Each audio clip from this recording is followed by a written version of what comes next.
హరీష్ రావు గారిపై విమర్శించకూడదు, పార్టీ మొత్తం స్పందించాలి. ఖమ్మంలో ప్రెస్ మీట్ పెట్టినప్పుడు చెప్తాను. జూబ్లీహిల్స్ ఉప ఎన్నికలు జనరల్ గా ఎప్పుడు ఎవరి మీద విమర్శ వచ్చినా, నా మీద వచ్చినా, ఏ వ్యక్తి మీద విమర్శ వచ్చినా వాళ్ళంతటి వాళ్ళు ప్రజలకు చెప్తున్నారో చెప్తలేరని ప్రజలు కూడా గమనిస్తారు. సరే, మనకిప్పుడు 100 మాగదులు ఉండొచ్చు, వారంతా మా కోసము మాట్లాడతారు, మమ్మల్ని ఏదో రక్షిస్తారు అనుకుంటే నిరంతరం అది కుదరదు. ఆరోపణ మన మీద వచ్చినప్పుడు చెప్తాను. అది ప్రజా జీవితంలో క్లీన్ కాన్షియస్నెస్, క్లియర్ మైండ్ ఉన్న వాళ్ళు చేసేటటువంటి పని. అలా కాకుండా ఇక పీ మీద పెట్టి తిప్పిస్తాం, పిట మీద పెట్టి తిప్పిస్తాం, వాళ్ళతో తిప్పిస్తాం, వీళ్ళతో తిప్పిస్తాం అంటే అది కూడా ప్రజలు గమనిస్తారు. కాంగ్రెస్ పార్టీ ఇచ్చిన హామీలు ఏ ఒక్కటి అమలు కావట్లేదు, ఉద్యోగాల విషయంలో కానీ ఏదైనా కానీ జూబ్లీహిల్స్ ఎన్నికల్లో ఇచ్చిన హామీలను ప్రజలు మర్చిపోయారని భావించవచ్చా, ప్రతిపక్ష పార్టీలు వైఫల్యంగా భావించవచ్చా? అంటే ప్రధానంగా ఒకటండి, జనరల్ గా రూలింగ్ పార్టీకి ఉప ఎన్నికలలో ఎప్పుడైనా జనరల్ ఒక అడ్వాంటేజ్ ఉంటుందని చెప్తారు. కానీ దానికి కూడా మనము డిఫరెంట్ సంఘటనలు చూడటం జరిగింది. ఇవాళ జూబ్లీహిల్స్ లో జరిగింది నేను అనుకోవడం అయితే, ఒక పక్క కాంగ్రెస్ పార్టీ మీద కోపం ఉన్నప్పుడు ఇప్పుడు గ్రామాల్లో మీరు ఎవరినన్నా అడగండి, ఏ ఒక్క పథకం రావట్లేదు, పెన్షన్ పెరగట్లేదు, మహిళలకు 2500 ఇస్తామన్నారు, ఇవ్వడం లేదు, వికలాంగులకు పెన్షన్ పెంచుతామన్నారు, పెన్షన్ పెంచడం లేదు, 6 గ్యారెంటీలో ఏ ఒక్కటి అమలు అవ్వడం లేదు.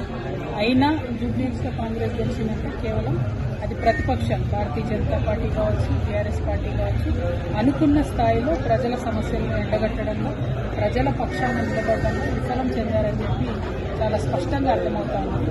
అందుకే తెలంగాణ జాగృతి ఆ బాధ్యతను మా నెత్తి మీద పెట్టుకొని మొత్తం తెలంగాణ కూడా ఉన్నటువంటి సమస్యలను ప్రభుత్వం దృష్టికి తీసుకొచ్చే విధంగా వెళ్తా ఉన్నాం.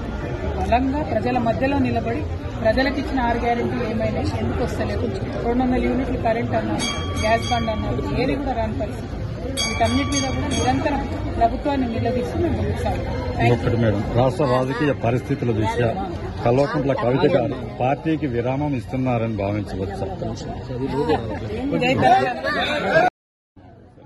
హరీష్ రావు గారిపై విమర్శించకూడదు, పార్టీ మొత్తం స్పందించాలి. ఖమ్మంలో ప్రెస్ మీట్ పెట్టినప్పుడు చెప్తాను. జూబ్లీహిల్స్ ఉప ఎన్నికలు జనరల్ గా ఎప్పుడు ఎవరి మీద విమర్శ వచ్చినా, నా మీద వచ్చినా, ఏ వ్యక్తి మీద విమర్శ వచ్చినా వాళ్ళంతటి వాళ్ళు ప్రజలకు చెప్తున్నారో చెప్తలేరని ప్రజలు కూడా గమనిస్తారు. సరే, మనకిప్పుడు 100 మాగదులు ఉండొచ్చు, వారంతా మా కోసము మాట్లాడతారు, మమ్మల్ని ఏదో రక్షిస్తారు అనుకుంటే నిరంతరం అది కుదరదు. ఆరోపణ మన మీద వచ్చినప్పుడు చెప్తాను. అది ప్రజా జీవితంలో క్లీన్ కాన్షియస్నెస్, క్లియర్ మైండ్ ఉన్న వాళ్ళు చేసేటటువంటి పని. అలా కాకుండా ఇక పీ మీద పెట్టి తిప్పిస్తాం, పిట మీద పెట్టి తిప్పిస్తాం, వాళ్ళతో తిప్పిస్తాం, వీళ్ళతో తిప్పిస్తాం అంటే అది కూడా ప్రజలు గమనిస్తారు. కాంగ్రెస్ పార్టీ ఇచ్చిన హామీలు ఏ ఒక్కటి అమలు కావట్లేదు, ఉద్యోగాల విషయంలో కానీ ఏదైనా కానీ జూబ్లీహిల్స్ ఎన్నికల్లో ఇచ్చిన హామీలను ప్రజలు మర్చిపోయారని భావించవచ్చా, ప్రతిపక్ష పార్టీలు వైఫల్యంగా భావించవచ్చా? అంటే ప్రధానంగా ఒకటండి, జనరల్ గా రూలింగ్ పార్టీకి ఉప ఎన్నికలలో ఎప్పుడైనా జనరల్ ఒక అడ్వాంటేజ్ ఉంటుందని చెప్తారు. కానీ దానికి కూడా మనము డిఫరెంట్ సంఘటనలు చూడటం జరిగింది. ఇవాళ జూబ్లీహిల్స్ లో జరిగింది నేను అనుకోవడం అయితే, ఒక పక్క కాంగ్రెస్ పార్టీ మీద కోపం ఉన్నప్పుడు ఇప్పుడు గ్రామాల్లో మీరు ఎవరినన్నా అడగండి, ఏ ఒక్క పథకం రావట్లేదు, పెన్షన్ పెరగట్లేదు, మహిళలకు 2500 ఇస్తామన్నారు, ఇవ్వడం లేదు, వికలాంగులకు పెన్షన్ పెంచుతామన్నారు, పెన్షన్ పెంచడం లేదు, 6 గ్యారెంటీలో ఏ ఒక్కటి అమలు అవ్వడం లేదు. అయినా జూబ్లీహిల్స్ లో కాంగ్రెస్ గెలిచినట్టు కేవలం అది ప్రతిపక్షాలు, భారతీయ జనతా పార్టీ కావచ్చు, టీఆర్ఎస్ పార్టీ కావచ్చు, అనుకున్న స్థాయిలో ప్రజల సమస్యలను ఎండగట్టడంలో, ప్రజల పక్షాన నిలబడడంలో విఫలం చెందారని చెప్పి చాలా స్పష్టంగా అర్థమవుతా ఉంది. అందుకే తెలంగాణ జాగృతి ఆ బాధ్యతను మా నెత్తి మీద పెట్టుకొని మొత్తం తెలంగాణ కూడా ఉన్నటువంటి సమస్యలను ప్రభుత్వం దృష్టికి తీసుకొచ్చే విధంగా వెళ్తా ఉన్నాం. బలంగా ప్రజల మధ్యలో నిలబడి ప్రజలకు ఇచ్చిన 6 గ్యారెంటీలు ఏమైనా ఎందుకు వస్తలేదు, 200 యూనిట్లు కరెంట్ అన్నారు, గ్యాస్ బండ్ అన్నారు, ఏది కూడా రాని పరిస్థితి.